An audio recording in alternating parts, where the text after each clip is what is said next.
Ini merupakan tugas dari aksi nyata guru pergerakan anak. Bapak Ibu guru pernah dengarkah apa yang dimaksud dengan budaya positif? Apa budaya positif itu? Yang baik-baik. Budaya positif yang baik-baik. Berarti kalau sudah budaya kira-kira seperti apa? Sudah biasa. Sudah nempel, sudah kebiasaan, sudah dijalankan. Baik. Makna budaya sekolah yang positif itu sendiri merupakan berbagai macam kegiatan yang mendukung peningkatan kualitas pendidikan. Pentingnya membangun budaya positif di sekolah sesuai dengan filosofi pendidikan Ki Hajar Dewantoro. Ki Hajar Dewantoro adalah Bapak Pendidikan Indonesia. Dari mana Bu Ratna Bapak Ki Hajar Dewantoro? Jawa Tengah. Jawa Tengah. Jawa Tengah. Nah, filosofi pendidikan Ki Hajar Dewantoro sendiri yaitu pendidikan yang berpihak pada murid. Karena pendidikan yang berpihak pada murid akan membantu kita dalam mewujudkan visi sekolah. Budaya positif diharapkan mampu membentuk karakter siswa, guru, dan seluruh warga sekolah. Jadi tidak hanya siswa saja, tetapi seluruh komponen yang ada di dalam sekolah. Dalam rangka menciptakan budaya positif, penerapan disiplin positif dipraktikkan untuk menghasilkan murid-murid yang berkarakter disiplin, santun, jujur, peduli, dan tanggung jawab. Itu adalah tujuan dari kenapa harus ada budaya positif. Budaya positif dapat dilaksanakan dengan menerapkan konsep-konsep inti. Jadi nanti saya akan menjelaskan beberapa konsep inti. Ada disiplin positif, motivasi perilaku manusia terkait hukuman dan penghargaan, posisi kontrol guru, restitusi, keyakinan sekolah atau kelas, dan segitiga restitusi dalam menyelesaikan masalah. Bapak Ibu guru pernah dengar dari sekian konsep-konsep inti itu yang sering ibu-ibu guru dengar yang mana?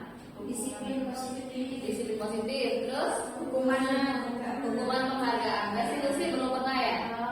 Belum pernah. Kalau keyakinan sekolah atau keyakinan kelas? Oh, itu kayak keyakinan kelas ya? Kesepakatan kelas. Oh, seperti itu. Oke. Nah, disiplin positif merupakan suatu pendekatan untuk menerapkan disiplin dari dalam diri anak tanpa hukuman dan hadiah. Kalau kita biasanya menjelaskan tentang disiplin, kamu didisiplinkan. Konteks yang terdengar itu seperti apa? Positif atau negatif? Negatif. Nah, kalau disiplin positif sendiri di sini menerapkan disiplin dari dalam diri anak tanpa hukuman dan hadiah. Jadi benar-benar dari anak itu sendiri, dari kesadaran. Itu yang disebut dengan motivasi intrinsik.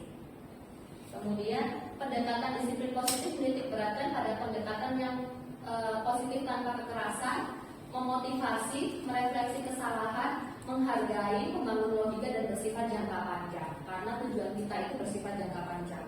Kalau anak kita hukum dia hanya takut sebentar, dia tidak akan bersifat jangka panjang. Ya. Kemudian pada disiplin positif, pendidikan dan bimbingan menekankan pada pertumbuhan di dalam diri atau self disiplin yang juga bersumber dari motivasi diri sendiri atau motivasi intrinsik. Proses mentaati aturan dan norma harus datang dari kesadaran diri sendiri. Jadi ketika anak-anak itu sudah sadar dari dalam diri sendiri, maka tanpa ada hukuman atau tanpa ada penghargaan dia akan tetap berjalan lurus, tidak akan melanggar peraturan. Seperti itu yang diharapkan. Nah, di sini ada 3 perilaku motivasi manusia. Ya, saya juga di sini belajar. Saya ternyata tahu, ternyata motivasi perilaku manusia itu ada 3 hal. Yang pertama itu untuk menghindari ketidaknyamanan atau hukuman. Nah, motivasi menghindari ketidaknyamanan dan hukuman ini merupakan tingkat yang paling rendah dari motivasi perilaku manusia. Biasanya orang yang motivasi perilakunya untuk menghindari hukuman atau ketidaknyamanan akan bertanya, apa yang terjadi apabila saya tidak melakukannya? Sebenarnya mereka sedang menghindari permasalahan yang mungkin muncul dan berpengaruh pada mereka secara fisik, psikologis maupun tidak terpenuhinya kebutuhan mereka bila mereka tidak melakukan tindakan tersebut. Nah, kalau dari sini kira-kira saya nanya ke ibu guru semua, anak itu akan bersifat jangka panjang atau jangka pendek?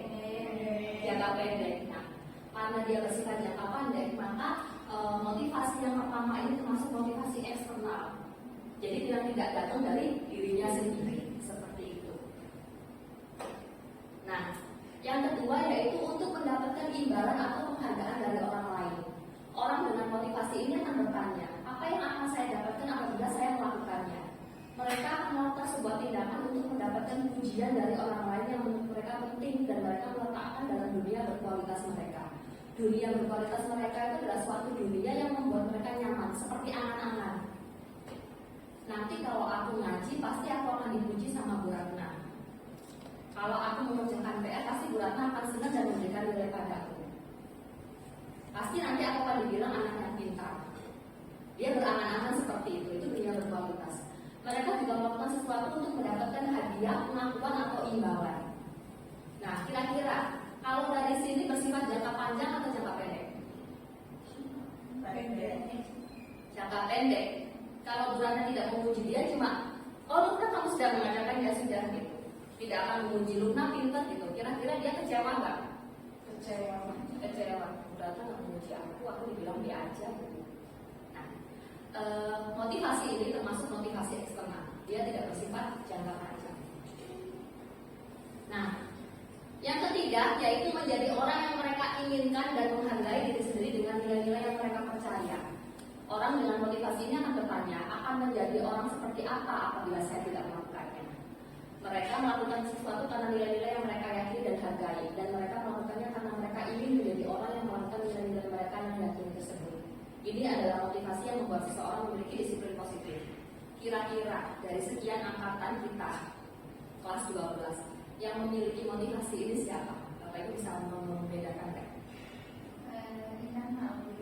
Internal. Jadi mau ada hukuman atau tidak hukuman dia tetap rajin lurus. Awas. Awas. Arka. Terlihat ya. Siapa lagi? Banu. Tetap rajin dia, tetap tepat waktu, ya kan?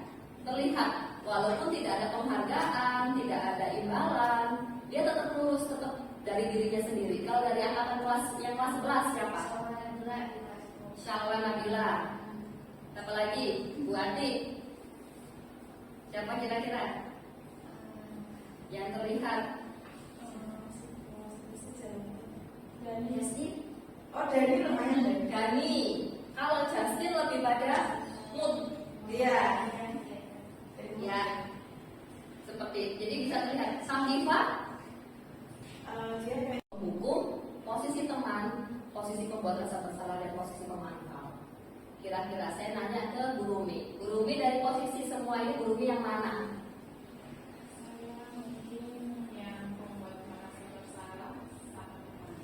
Pembuat rasa bersalah dan teman. Bu Bulan?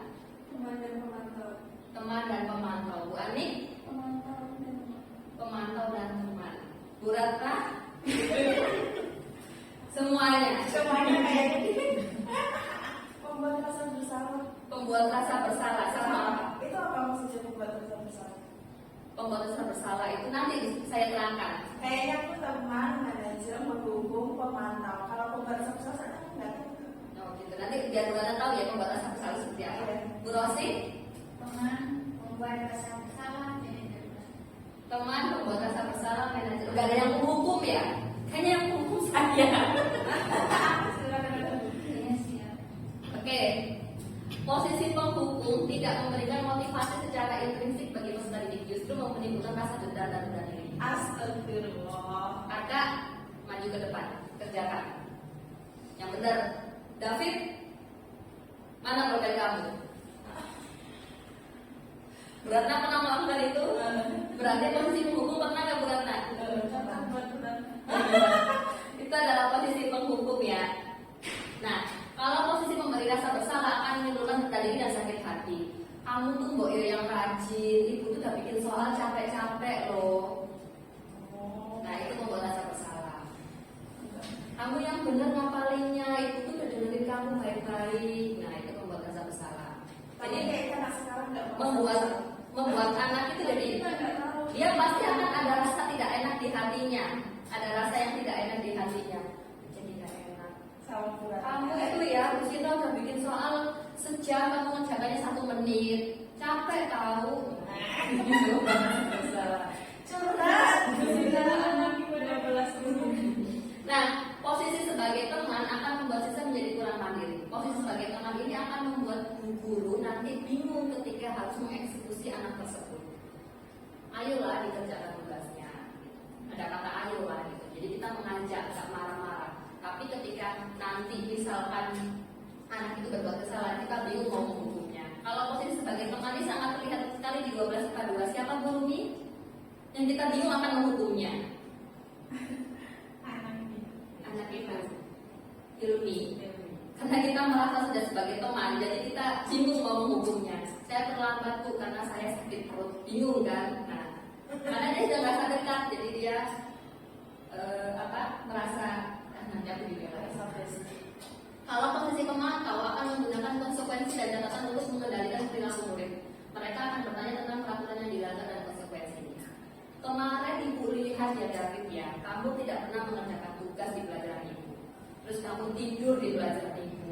PR kemarin, PS geometri kamu nggak mengerjakan. Nah, itu termasuk posisi pemantau karena ada data-data yang disampaikan seperti itu. Ibnu, kamu kemarin terlambat ke sekolah. Kenapa? Ibu lihat kamu sering main HP, datang terlambat, kemudian nggak pernah setoran. Itu ada data-data yang diberikan, itu adalah posisi pemantau.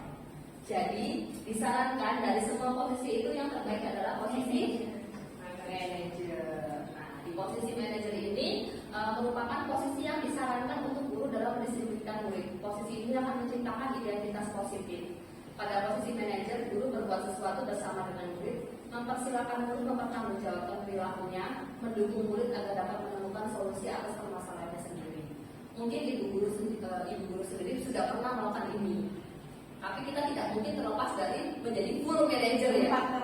Pasti ada keempatnya yang mengikuti seperti itu. Guru akan dengan tulus mengajukan pertanyaan bermakna dan membuka pikiran murid. Guru membimbing murid untuk memecahkan masalahnya secara mandiri. Tujuan dari sini adalah agar murid dapat merefleksikan segala tindakannya sehingga diperoleh solusi yang tepat. Jadi ketika sudah kita berbicara tentang posisi kontrol seorang guru, harapannya kita bisa menjadi seorang manajer yang baik. Ya. Oke. Nah, ini adalah konsep inti yang selanjutnya yaitu keyakinan kelas. Bu Anik waktu sekolah pernah membuat keyakinan kelas? Cuma kesepakatan dirinya tiap kelas kan beda wali kelas, terus bergantung wali kelasnya bikin kesepakatannya apa gitu. Contohnya kayak gimana tuh? Sebisa mungkin nggak boleh telat ya. Gitu. Oh, tidak datang terlambat. Terus? Jangan bikin guru yang di dalam kelas marah. Oh gitu, kesepakatan kelas. Oke, selalu diawali dengan kata sebisa mungkin jangan telat ya, jangan bikin guru marah. Selalu ada kata dilarang gitu ya. Keyakinan kelas merupakan suatu kesepakatan bersama, baik secara tersirat dan tersurat dan mengandung nilai-nilai kebajikan, bahwa menekankan pada keyakinan seseorang akan lebih memotivasi seseorang dari dalam. Itu adalah keyakinan kelas. Kemudian dampak keyakinan kelas yaitu meningkatkan motivasi belajar, meningkatkan disiplin diri murid, menciptakan lingkungan belajar yang positif dan meningkatkan kerjasama serta gotong royong murid. Ini adalah harapan dari keyakinan kelas. Keyakinan kelas harus menggunakan bahasa yang singkat, bahasanya harus singkat, jelas, mudah diingat dan dipahami oleh murid. Keyakinan kelas harus dirumuskan dalam bentuk positif. Nah, yang kita baru tahu itu yang bagiannya ini. Keyakinan kelas harus dirumuskan dalam bentuk positif. Jadi tidak boleh harus datang terlambat, tidak boleh terlambat. Nah, tapi diganti dengan bahasa yang positif seperti apa? Datang tepat waktu. Jangan berisik. Belajar Bicara dengan nada yang Berbicara jika diperlukan atau apa, pokoknya diganti bahasanya dalam bentuk positif agar murid termotivasi untuk mematuhinya dan keadaan kelas jadi lebih baik. Nah, itu pelajaran yang saya dapatkan ketika belajar terkait keyakinan kelas. Nah, sekarang kita bicara tentang segitiga restitusi. Jadi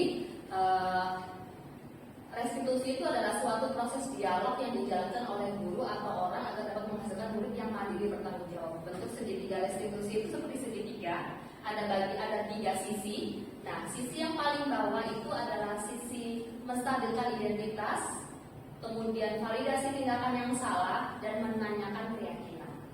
Kita akan coba ya. Segitiga restitusi juga merupakan proses kolaboratif yang mengajukan murid untuk mencari solusi untuk masalah dan membantu murid berpikir tentang orang seperti apa yang mereka inginkan dan bagaimana mereka harus memperlakukan orang lain. Jadi segitiga restitusi ini termasuk sambungan dari posisi kontrol yang manajer tadi. Pada saat posisi guru di manajer, maka aspek yang dikembangkan yaitu motivasi intrinsik sehingga nilai-nilai kebajikan dapat tumbuh dan berkembang. Proses dialog ini digambarkan pada 3 sisi dalam segitiga restitusi: menstabilkan identitas, validasi tindakan yang salah, dan menanyakan keyakinan. Contohnya seperti ini. Ketika ada David datang terlambat. Di sisi menstabilkan identitas. Menstabilkan identitas itu tahu apa kesalahan kamu? Saya datang terlambat. Nah, itu adalah validasi tindakan yang salah. Dia jelas-jelas menyadari bahwa dia bersalah. Kemudian yang menanyakan keyakinan berarti kalau kamu terlambat, kamu tahu kamu salah, kamu melanggar peraturan kan? Iya Bu. Peraturan apa yang kamu langgar? Disiplin waktu. Siap menerima hukumannya? Siap Bu. Nah, jadi dia merasa yakin dan sadar bahwa dia melakukan kesalahan. Kira-kira David sadar nggak Bu? Sebenarnya kalau dia melakukan kesalahan? Enggak. Harusnya sih sadar. Harusnya sadar. Itu ya. Dengan cara dia datang termindi-mindi atau dia dipanggil, dia pura-pura ngibrit, dan dia tahu kalau dia itu salah sebenarnya ya. Oke. Nah, hal-hal yang perlu diperhatikan dalam segitiga restitusi yaitu perilaku yang salah perlu dikaitkan dengan nilai atau keyakinan yang telah disepakati atau dituju, kesediaan orang yang melakukan kesalahan untuk memperbaiki masalah. Nah, di poin yang ini, kesediaan seseorang untuk melakukan perbaikan masalah, kemudian pemecahan masalah sedikit mungkin relevan atau memiliki hubungan dengan masalah yang ada. Perlu adanya suatu usaha perbaikan dari pihak yang berbuat kesalahan dan perlunya didedikasikan waktu dari pihak yang berbuat kesalahan. Seperti itu. Jadi kita sebagai guru fungsinya yaitu tadi untuk menstabilkan identitas, menanyakan tindakan yang salah, kemudian menanyakan keyakinan bahwa kamu itu melakukan kesalahan enggak, apa yang kamu langgar, siap menerima hukuman enggak. Ya, ini adalah terkait segitiga restitusi. Oke, terima kasih Bapak Ibu dari materi yang sudah saya sampaikan. Ada yang ditanyakan? Aku mau tanya nih. Ya, silakan Bu Ratna. Kan kalau aku tadi ya disiplin positif. Disiplin positif itu tuh sama ya sih kayak pencarian kayak jati diri gitu. Kalau orang yang sudah menemukan jati dirinya maka dia akan otomatis melakukan disiplin positif. Kayak gitu enggak? Terus pertanyaan selanjutnya, gimana dengan anak-anak yang belum bisa dengan dirinya sendiri itu disiplin positif? Kita boleh enggak? Tadi kan ada kayak 4 itu ya, posisi kontrol. Boleh enggak misalnya kita memberikan hukuman atau penghargaan dan lain-lainnya karena disiplin positif sendiri belum muncul dari si anak itu. Oke, baik. Saya mencoba menjawab ya. Disiplin positif itu yang tadi termasuk pencarian dari diri kan gitu. Termasuk, benar sekali gitu. Terkadang anak-anak yang membuat kesalahan itu karena dia kebutuhan dasarnya tidak terpenuhi. Jadi ada 5 kebutuhan dasar beratan. Kebutuhan akan kasih sayang, kebutuhan akan penguasaan, kebutuhan akan kebebasan, kebutuhan akan kesenangan, kemudian kebutuhan akan mencari pengakuan, bukan pengakuan, apa sih? Yang apa itu akan hidup. Nah, 5 kebutuhan dasar itu jika mereka tidak terpenuhi satu, maka mereka akan melakukan yang kita sebut dengan istilahnya nakal tadi. Nah, kayak misalkan David, maaf ya David, kita sering buat contoh. Nah, David itu termasuk kebutuhan dasar akan apa? Kebebasan, gitu. Kalau tidak diarahkan, karena memang kita ada fase karena kan termasuk level yang paling tinggi ya Bu. Jika seandainya di level SD SMP-nya selesai, dia tidak akan jadi seperti ini, menurut saya ya.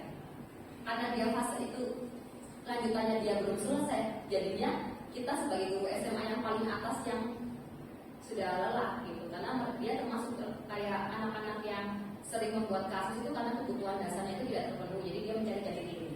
Termasuk yang penghargaan tadi boleh kan? Boleh diberikan asal tidak terus menerus. Karena jika penghargaan itu diberikan terus menerus maka akan menghancurkan dari kedisiplinan yang ada dalam dirinya sendiri. Penghargaan boleh diberikan, cuma tidak boleh dalam keadaan terus menerus seperti itu. Itu yang saya baca. Siap, Bu Ratna? Siap. Menjadi posisi. Guru hebat. Ya, manajer ya. Ada lagi, Ibu Guru? Kan apa namanya, kalau di SMP itu kan udah jelas ya, siswanya pasti maaf berbentuk Iya. semua. Sedangkan di sekolah-sekolah yang notabene bukan SLB, tapi di situ ternyata ada satu dua siswa yang Berkebutuhan khusus. khusus secara mental dan fisik gitu. Bagaimana cara apa namanya menerapkan hasilnya seperti tadi? Bagaimana cara menerapkan itu gitu kan? Misalkan berbeda kok tanggapan anak yang berkebutuhan khusus dengan yang tidak seperti itu. Nah, pasti kesulitan ya Bu ya, pasti berbeda sekali gitu. Di beberapa sekolah yang memang dia siap dengan anak yang berkebutuhan khusus, pasti akan ada guru bayangan gitu. Contohnya misalkan sekolah alam Karawang itu, dia memang benar-benar ada sekolah bayangan, guru bayangan gitu. Jadi pengalaman saya waktu itu adalah ada seorang anak, kebetulan teman suami, dia tidak bisa ngobrol, tidak bisa ngomong, dia tidak bisa menyebutkan kata, gagap gitu.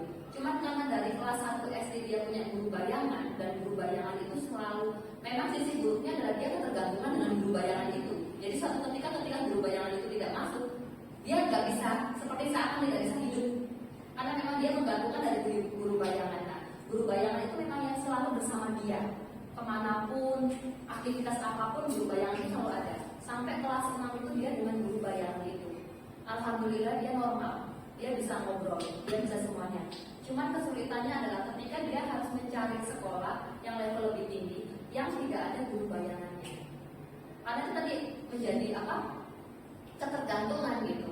Kalau misalkan anak yang luar biasa ditaruh di sekolah kita, itu bagaimana? Susah Bu, karena kan kita tidak bisa menyamakan persepsi dengan yang lain.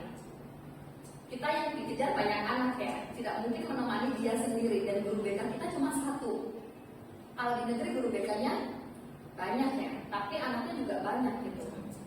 Nah itu juga termasuk susah Bu, memang harus dari kesadaran orang tua. Kalau memang dia tidak tepat di sekolah yang sini, memang jangan diteruskan seperti itu kalau menurut saya ya. Karena akan menyusahkan semuanya, jadi kayak kecolongan dan merusak semua. Ada lagi? Bu, tadi kan kata ini aku juga bingung sebenarnya soal ini. Kan aku itu pernah dengar kalau misalnya sekarang itu kayak SMP itu entah dihabiskan atau gimana gitu. Jadi itu makanya kenapa tuh sekarang banyak anak-anak luar biasa yang sekolah yang sekolah normal biasa, karena makanya memang benar itu katanya menerapkan pembelajaran berdiferensiasi. Walaupun sih pada kenyataannya di lapangannya kan pembelajaran berdiferensiasi itu susah juga untuk dilakukan. Itu gimana? Nah, Dapat mengenai iya, susah Bu. kan ada yang inklusi Iya, itu. pembelajaran berdiferensiasi susah. Apalagi kalau sebenarnya kita ketika mau melakukan berdiferensiasi itu tidak bisa hanya dalam satu guru. Kalau kita misalkan saya biologi yang berdiferensiasi, tapi mapel yang lain tidak berdiferensiasi, susah. Jadi memang harus ada obrolan yang serius dengan pemangku kepentingan, dengan semuanya gitu. Yaitu tadi ketika kasih untuk kesempatannya, semoga diseminasi ini dapat memberikan pencerahan kepada ibu semua. Semoga menginspirasi, salam dan bahagia. Terima kasih. Assalamualaikum warahmatullahi wabarakatuh. Waalaikumsalam.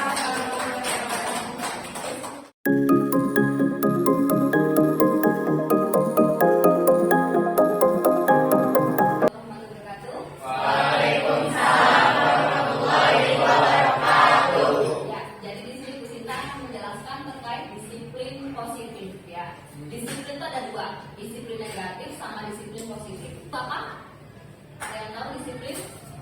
Kira-kira kalau dengan kata disiplin itu kalian pasti ngapain sih gitu? Rajin. Disiplin rajin, apalagi? Bertanggung jawab, patuh aturan.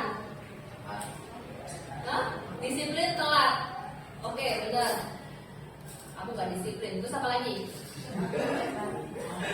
Apa lagi? Teratur. Disiplin mengandung kata hukuman nggak? Ya. Anak ini lagi didisiplinkan. Anak ini lagi dihukum gitu ya. Seharusnya seperti itu. Oke. Disiplin positif merupakan suatu pendekatan untuk menerapkan disiplin dari dalam diri anak tanpa hukuman dari hati. hadiah pun juga nggak terlalu bagus. Kenapa? Kalau nanti dia nggak dikasih hadiah, dia akan bertanya seperti ini. Irfan, besok pakai seragam yang rapi ya, nanti sudah kasih coklat. Besoknya Irfan pakai seragam yang rapi, saya kasih coklat. Besoknya Irfan nggak pakai seragam rapi lagi, Irfan akan bertanya seperti apa? Nggak dikasih coklat, ya nggak sih? Nah jadi hadiah itu juga bisa melenakan seperti itu ya. Seperti ketika kalian juara kebersihan kelas, lama-lama kalian akan merasa cuma dapat hadiah piala doang, ya nggak sih? Pasti itu lazim karena kalian adalah manusia. Pendekatan disiplin positif menitik beratkan pada pendekatan yang tanpa kekerasan, motivasi, merefleksi kesalahan, menghargai, membangun logika dan bersifat jangka panjang. Harapannya itu ketika kita melakukan disiplin positif, dia itu bersifat jangka panjang. Yang artinya apa? Kamu akan terus menjadi rajin, tertib walaupun tanpa diiming-imingi hadiah atau dicukur rambutmu, tak robek bajumu gitu. Maksudnya ada hukuman ya. Disiplin positif ini akan menghasilkan keyakinan kelas. Oke, keyakinan kelas. Jadi pernyataan-pernyataan yang disepakati bersama. Kira-kira teman-teman membuat keyakinan kelas nggak dengan Bu Tika? Contohnya apa? 1. Membayar kas. 2. Tiket. 3. Boleh telat? Tidak boleh telat. 4. Mengumpulkan HP. 5. Kunci motor dikumpulin. Nah itu adalah termasuk keyakinan kelas ya. Nanti teman-teman akan bisa membedakan mana keyakinan kelas, mana peraturan kelas. Selanjutnya, apa hubungan kesepakatan kelas dengan keyakinan kelas? Kesepakatan kelas dibentuk secara bersama oleh guru dan siswa di dalam kelas. Kemarin teman-teman membuat peraturan itu bersama-sama nggak? Oke. Yang kedua, kesepakatan kelas berisi beberapa aturan untuk membantu guru dan murid bekerja sama membentuk kegiatan belajar mengajar yang efektif. Benar atau salah? Benar. Kesepakatan kelas tidak hanya berisi harapan guru terhadap murid, tapi juga harapan murid terhadap guru. Nah ini yang belum ada. Ya kan? Teman-teman belum memberikan harapan. Harapannya apa? Kan tidak boleh membawa HP, tidak boleh terlambat, tidak boleh harus mengumpulkan kunci. Itu kan harapan guru, harapan sekolah. Di sini ada kata tapi juga harapan murid terhadap guru. Kira-kira apa yang harus pengen teman-teman tuliskan? Kenapa? Oke, berarti tidak boleh ada jam kosong ya? Mendapatkan pembelajaran. Boleh, bagus. Apalagi? Guru tidak boleh datang terlambat. Nah, harusnya itu. Terus yang ketiga, guru tidak boleh melebihi jam pelajaran. Atau tidak boleh melebihi jam gitu ya. Otomatis ketika guru datang, teman-teman juga harus dalam keadaan kondisi duduk. Gak boleh makan lagi karena ada hubungan timbal balik seperti itu ya. Oke, lanjut. Tujuan keyakinan kelas adalah untuk menumbuhkan nilai positif yang kemudian akan menjadi budaya positif bagi siswa. Selain itu, keyakinan kelas yang dibuat khusus pada pelajaran biologi dapat dijadikan sebagai acuan dalam penilaian sikap. Keyakinan kelas juga akan membuat proses belajar khususnya pelajaran biologi menjadi lebih kondusif dan maksimal. Itu harapannya. Yang saya buat contoh adalah pelajaran saya, tapi kedepannya semoga di pembelajaran yang lain. Oke, sedikit lagi. Dampak keyakinan kelas akan pertama meningkatkan motivasi belajar. Kalau gurunya datang tepat waktu, otomatis kamu akan semangat. Kalau gurunya tepat waktu selesai, semangat nggak? Kalau gurunya melebihi jam, tidak semangat karena kan lama banget gitu kan. Padahal sudah pasti kalian akan ngelirik jam terus gitu ya. Kemudian meningkatkan disiplin diri murid, betul. Menciptakan lingkungan belajar yang positif, terus meningkatkan kerjasama dan gotong royong murid. Karena murid merasa dibuat nyaman, dibuat haknya dan kewajibannya terpenuhi. Oke.